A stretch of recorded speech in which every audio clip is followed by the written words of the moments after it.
So this comment asks me about the rewrite and how exactly would Ganon be there if Ganon's also sealed? I don't have all the answers. If I could come up with something very quickly off the dome, it would be this. We see in Tears of the Kingdom a version of Ganon getting sealed by Zelda and the rest of the crew, including Robert. In the original timeline, it's Hylia that's involved with the Seal of Demise, and here's what the old seal looks like. If you've ever played Skyward Sword, you would know that the seal would constantly break every few whatevers, and you would have to fight the imprisoned version of Demise every so often. I really mean every so often, because I swear you had to fight him a bunch of times in Skyward Sword. It's similar to how every 10,000 years you would have to fight Calamity Ganon. So it kind of mirrors the whole seal being broken and being, whatever, right? I kind of look at it like that, but for the rest of the series. There's obviously a great flood that did happen because of all the rock salt that you can find in Breath of the Wild and Tears of the Kingdom. Did the exact events from Wind Waker happen?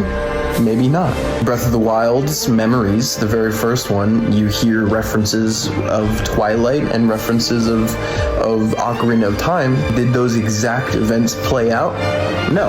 We actually see a lot of mirrored events play out the same way they did in Ocarina of Time in the Memories, where Ganon is kneeling down, professing himself and the rest of the Gerudo to Hyrule and saying that he is going to serve Hyrule just like he did in Ocarina of Time. So it's kind of like all these events either did happen or are going to happen, but just in a different order, in a different way. But I will say, when you look at the new Masterworks book, and I say new, but it came out a few months ago, it shows a line of events, but it kind of keeps everything vague, so you can also, have a lot of room for theorizing as well, because they don't want to anger any fans. It kind of just states that all the games are from a really, really, really distant past, so all of those games are kind of myth or legend. It kind of is the same exact thing that we're talking about, like things could have happened in a different way than what we were shown in those games. So either way, it's the same conversation.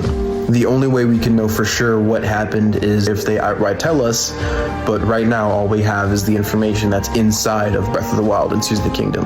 But we do know each of these heroes did exist at least at some point, because of the evidence that all the heroes' tunics from every single game are in the depths. And I'm not one of those people that think that those are just collectibles. It was very purposeful of Nintendo to include that.